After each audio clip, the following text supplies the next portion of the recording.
Bismillahi walhamdulillah wassalatu wassalamu ala man la nabiyya ba'dah Sayyidina wa maulana Muhammad ibn Abdillah wa ala alihi wa sahbihi wa man tabi'a hudahu wa walah amma ba'd. Subhanaka la ilma lana illa ma 'allamtana innaka antal alimul hakim wa la hawla wa la quwwata illa billahil aliyyil azim. Allahumma anfa'na bima 'allamtana wa 'allimna ma yanfa'una wa zidna ilman nafi'a waj'al ilmana hujjatan lana la hujjatan 'alaina waj'alna mimman yastami'una al-qaul fayattabi'una ahsanah birahmatika ya arhamar rahimin amin. Kita masih mengkaji kitab Qiraah Siyasiyah li Sirah Nabawiyah, tulisan dari Profesor Dr. Muhammad Rawwas Qal'ahji rahimahullahu taala. Qala al-musannif rahimahullahu taala wa nafa'anallahu bihi wa bi 'ulumihi fid dharain. Taniyan qarar qatli Muhammadin ya, sallallahu alaihi wasallam. Upaya kedua ya, setelah mereka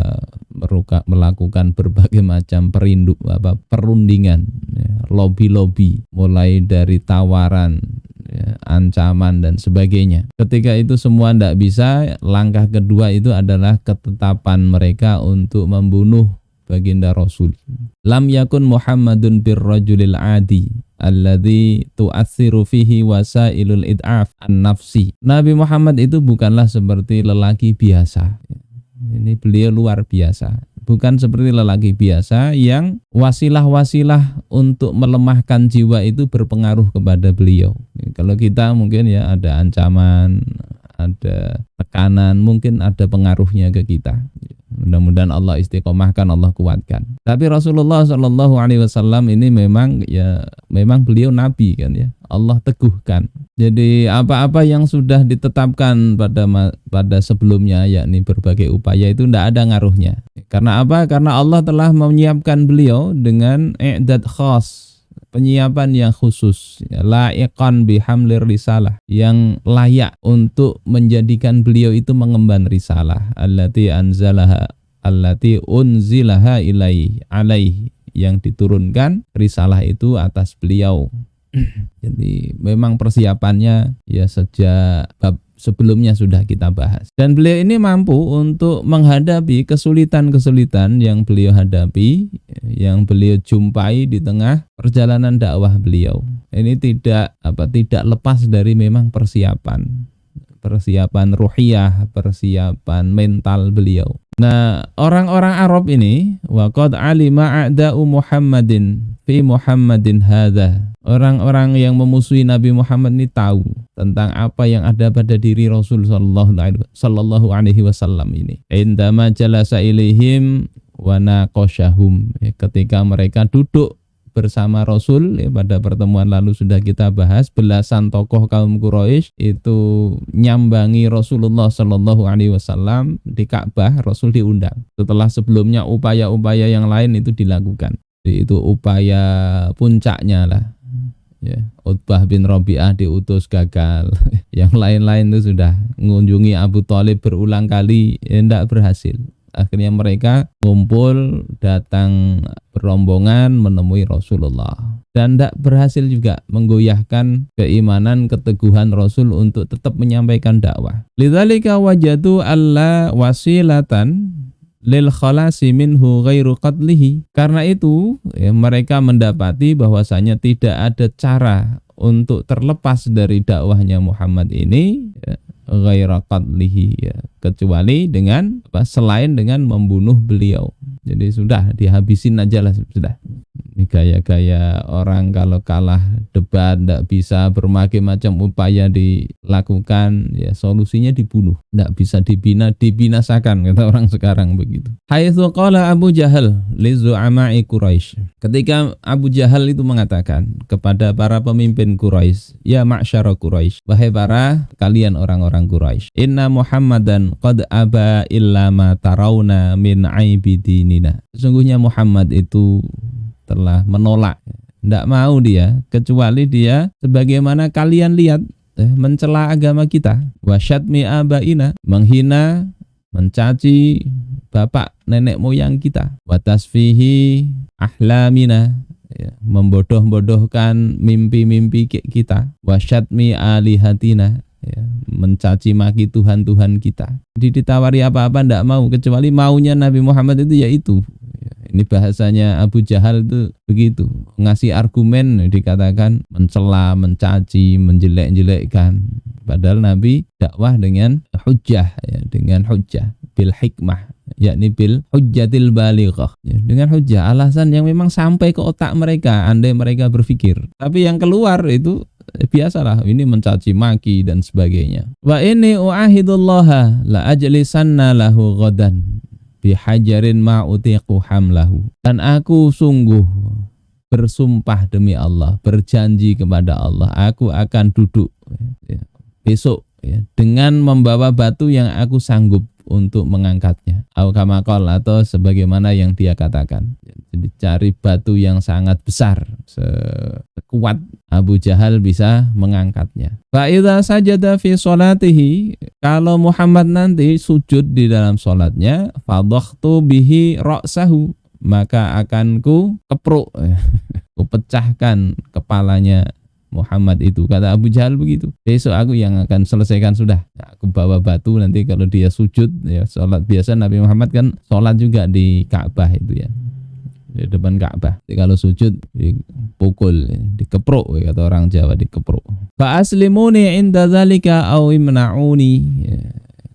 Maka kalian bisa menyerahkan aku ketika itu, atau kalian bisa membelaku. Jadi kalau sudah kubunuh, terserah kalian. Kalian bisa serahkan aku kepada keluarganya Muhammad. Nanti kan mereka balas dendam, aku tidak peduli. Serahkan aku, serahkan ya. Atau kalian bisa membelaku. Fal yasna' ba'da dzalika Banu Abdi Manaf ma badalahum. Maka biarkanlah setelah terbunuhnya Muhammad ini, Bani Abdu Manaf itu melakukan apa yang mereka mau lakukan. Sudah, biar aja. Ini sudah orang putus asa, tidak bisa argumen, ya betul itu, main pukul. Abu Jahal ini padahal orang ini orang terkenal bijak waktu itu.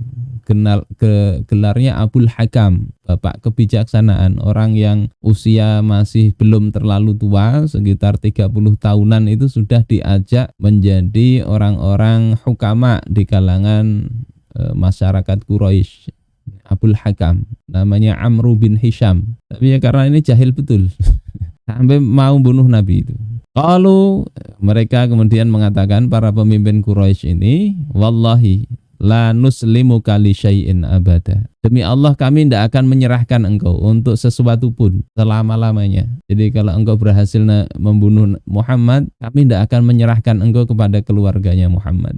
Yakni maksudnya mereka akan lindungi Abu Jahal itu. Famdi lima turid, maka lakukan, lanjutkan apa yang engkau kehendaki itu, lanjutkan. Jadi ini kesepakatan mereka.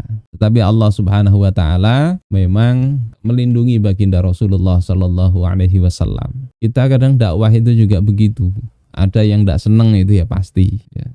Kita ini sangat jauh dibandingkan Nabi Muhammad sallallahu alaihi wasallam. Kalau Nabi saja ada banyak yang tidak senang, maka ketika kita ada yang tidak senang, ya biasalah, itu biasa. Ya. Tapi tadi jangan lupa juga ya, yang tidak senang ini ya kadang bisa melakukan upaya. Maka perlindungan terbaik adalah perlindungan dari Allah Subhanahu wa taala.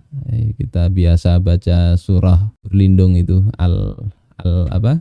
kulhu al-masad, ya itu. Al-masad, al-hasad, ya. Al-falak, al-falak. Qul a'udzu birabbil falak. Nanti ujungnya kan wa min syarri hasidin idza hasad. Dan berlindung juga dari setiap orang dengki ketika kumat kedengkiannya itu. Abu Jahal ini kan dengki kepada Rasul, tahu Rasul itu betul, tetapi karena dia ingin jadi pemimpin. Nah, kalau mengakui Rasul kan posisinya harus di bawah Nabi. Itu yang tidak mau itu. Akhirnya dilakoni seperti ini. Falamma asbaha Abu Jahal, ketika Abu Jahal ini masuk di waktu pagi harinya, akhadha hajaron kama wasofa. Maka Abu Jahal mengambil batu sebagaimana yang dia sifati, yakni batu yang besar, tidak kecil. Tsumma jalasa li Rasulillah sallallahu alaihi wasallam yantadhiruh. Kemudian Abu Jahal ini duduk menunggu Rasulullah sallallahu alaihi wasallam. Tunggu. Jadi ini memang serius, tidak telat. Ya, kadang kalau nunggu Rasulullah telat sudah selesai sholat ya kecelek. Ini Abu Jahal aja serius itu. Nunggu Rasul tidak telat-telat. Kita kadang melakukan satu kegiatan sukanya telat. Wa qada Rasulullah sallallahu alaihi wasallam kama kana yaghdu. Rasulullah pagi itu juga keluar ke Ka'bah ya, sebagaimana biasanya pagi-pagi ke situ. Wa kana Rasulullah sallallahu alaihi wasallam bi Makkah wa qiblatuhu ila Syam. Dan adalah Rasulullah sallallahu alaihi wasallam itu di Makkah ya, waktu itu, dan kiblatnya itu masih ke Syam. Fa kana idza shalla baina ruknil yamani wal hajaril aswad. Maka ketika beliau itu salat antara rukun Yamani dan Hajar Aswad. Jadi kalau biasa tawaf itu kan mulainya di arah Hajar Aswad itu, sisi itu muter sampai hampir ke Hajar Aswad itu pojokannya itu adalah daerah Rukun Yamani dan Hajar Aswad itu.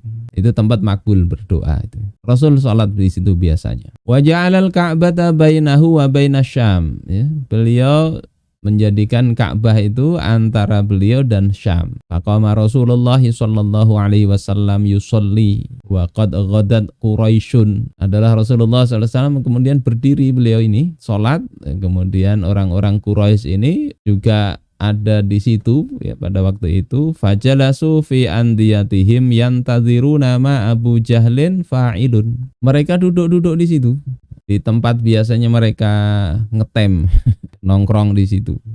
Dan mereka menunggu-nunggu apa yang akan dilakukan oleh Abu Jahal. Falamma sajada Rasulullah sallallahu alaihi wasallam ihtamala Abu Jahal al-hajara. Ketika Rasulullah sallallahu alaihi wasallam sujud, maka Abu Jahal membawa batu yang disiapkan itu. Tsumma aqbala nahwahu. Kemudian dia Abu Jahal ini menghadap kepada arahnya Rasulullah sallallahu alaihi wasallam hatta idza dana minhu raja'a munhaziman muntaqian launuhu. Ketika dia ini mendekat kepada Rasulullah sallallahu alaihi wasallam, tiba-tiba dia ini berbalik ya, dan berubah warnanya. Maksudnya pucat pasi, mar'uban, takut. Qad ya bisat yadahu ala hajarihi. Batunya lepas ya. Enggak kuat lagi itu. Ketakutan. Hatta qadzafal hajara min yadihi, hingga dia kemudian ya melepas batu itu. Enggak kuat lagi. Jadi ya, orang ketakutan itu kan kadang begitu. Wa qamat ilaihi rijalu Quraisy faqalu lahu. Kemudian orang-orang Quraisy ini mengatakan berdiri dan mengatakan kepada Abu Jahal, malaka ya Abul Hakam, kenapa engkau ini wahai Abul Hakam?